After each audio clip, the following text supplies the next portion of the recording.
Merci beaucoup. Je voudrais, dans un premier temps, m'incliner pieusement devant la mémoire des djambars tombés récemment en Afrique, en République centrafricaine, et également l'ensemble des soldats onusiens qui sont tombés sur les théâtres d'opération.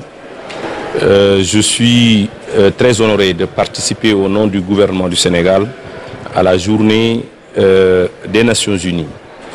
Comme vous le savez, il y a 74 ans que cette organisation internationale est née, et depuis 1960, le Sénégal est membre de l'Organisation des Nations Unies. Nous sommes attachés, le Sénégal, aux idéaux de paix, de solidarité. C'est la raison pour laquelle Son Excellence le Président de la République disait: le premier droit de l'homme, c'est le droit à la vie. Parce qu'il faut être en vie pour aspirer à la sécurité, pour aspirer à la démocratie, pour aspirer au développement. Donc c'est la raison pour laquelle le Sénégal n'a jamais ménagé aucun effort pour apporter sa contribution à chaque fois que de besoin au niveau des théâtres d'opération.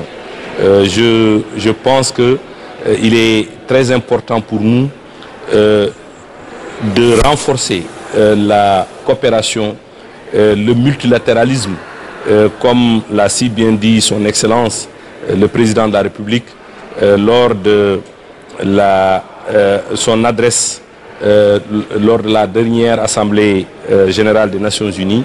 Il disait que l'Afrique a besoin de partenariat. L'Afrique n'a pas besoin de tutelle. Nous nous inscrivons dans une logique de travailler dans un esprit de partenariat, parce que chaque continent, chaque pays a des choses à apporter. Tu as encore besoin de ressources pour relever le défi en face. Bien sûr que nous avons besoin de ressources, notamment pour lutter contre les effets des changements climatiques. Vous savez, aujourd'hui, tout le monde constate que les changements climatiques ont un impact significatif sur notre environnement. C'est la raison pour laquelle des engagements majeurs ont été pris lors du dernier sommet climat tenu à New York. Et je pense que l'ensemble des pays se sont accordés à travailler en étroite collaboration les uns avec les autres pour lutter efficacement contre les effets néfastes du changement climatique.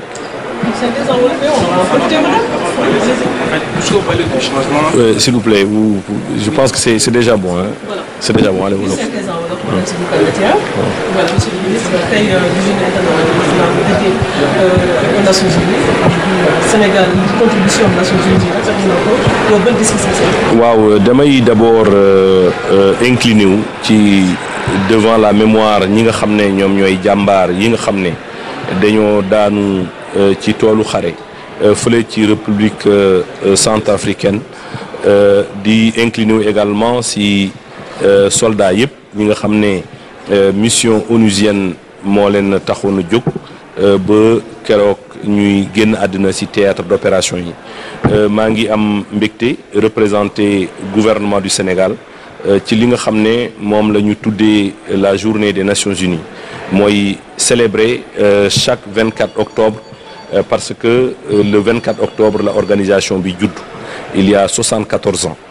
Sénégal nag nekk na membre depuis 1960 te mu ngi jouer rôle bu important ci wàllu développement, mais également ci wàllu maintien de la paix et ci wàllu sécurité. Looloo waral son excellence le président de la République dafa ne premier droit de l'homme mooy droit à la vie, parce que balaa ngay ne naam ne fa balaa ngay aspirer ak li nga xam ne moom mooy la liberté, balaa ngay aspirer ak li nga xam ne moom mooy démocratie, balaa ngay aspirer ak li nga xam ne moom mooy développement, il faut nga am sa bakkan. loolu moo tax Sénégal di bàyyi xel bu baax le droit à la vie moo tax sunu réew mu ngi ci théâtre d'opération yi fu ne pour que li nga xam ne moom mooy àddina bi nekk ci jàmm.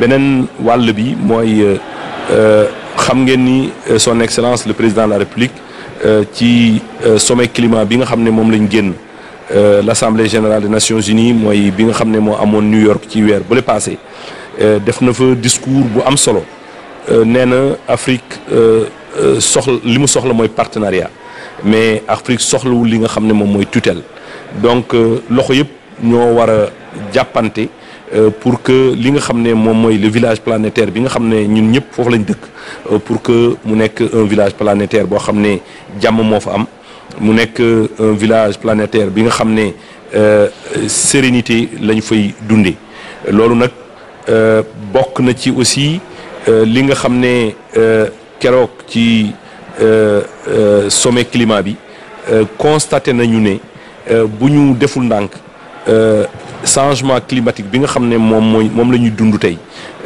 effet yi muy am dina am ay répercussions yu xaw a doy waar ci humanité bi loolu moo tax réew yëpp laxasoo bokk ambition mooy li nga xam ne mooy xeex li nga xam ne moom mooy les changements climatiques merci beaucoup.